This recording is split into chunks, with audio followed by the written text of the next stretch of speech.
কোন সবাইকে নমস্কার।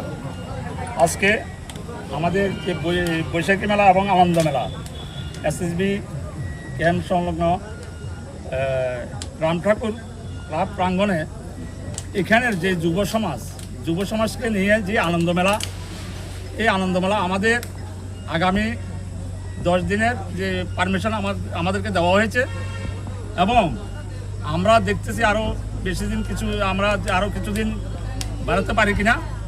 এবং এইখানে আমাদের যে আনন্দ মেলা, এইখানে ছোট থেকে বয়স্ক যারা আছেন সবাই এখানে আনন্দ উপভোগ করবেন এবং এইখানে যুব সমাজকে আমি ধন্যবাদ জানাবো এই কারণে যে এইখানে যে মেলাটা শুরু করেছে এবং আগামী দিন যাতে আমাদের সমাজের মধ্যে একটা বার্তা যায় যে আমরা আগামী দিন যুব সমাজকে এবং বিভিন্ন যে স্তরে আমাদের যে বয়স্ক লোকদের এখানে আনন্দ উপভোগ করে যাতে আমাদের দিনটা কাটাতে পারি এই এবং শান্তি সম্প্রীতির আমাদের এখানে আপনাদের মূলত এই ধরনের উদ্যোগ নেওয়ার মূল কারণ কি?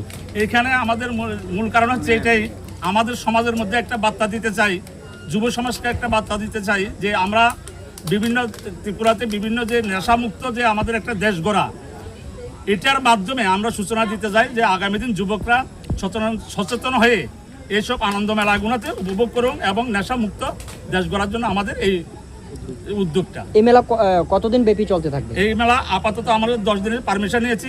আমরা চেষ্টা করছি 2-1 দিনের মধ্যে আমরা আরও কিছুদিন যাতে পারমিশন বাড়াতে পারি, এই জন্য আমরা প্রশাসনের সঙ্গে কথা বলে আমরা দেখে নেব। তো এলাকার মানুষদের আপনারা ব্যক্তিগতভাবে কমিটির পক্ষ থেকে কি বার্তা দিতে চান? আমরা এলাকারবাসীকে বার্তা এটাই দেব যে আপনারা ছোট থেকে বড় সমাজের সমস্ত অংশের মানুষ এখানে এসে আনন্দ উপভোগ করুন। এখানে নাগরজলা থেকে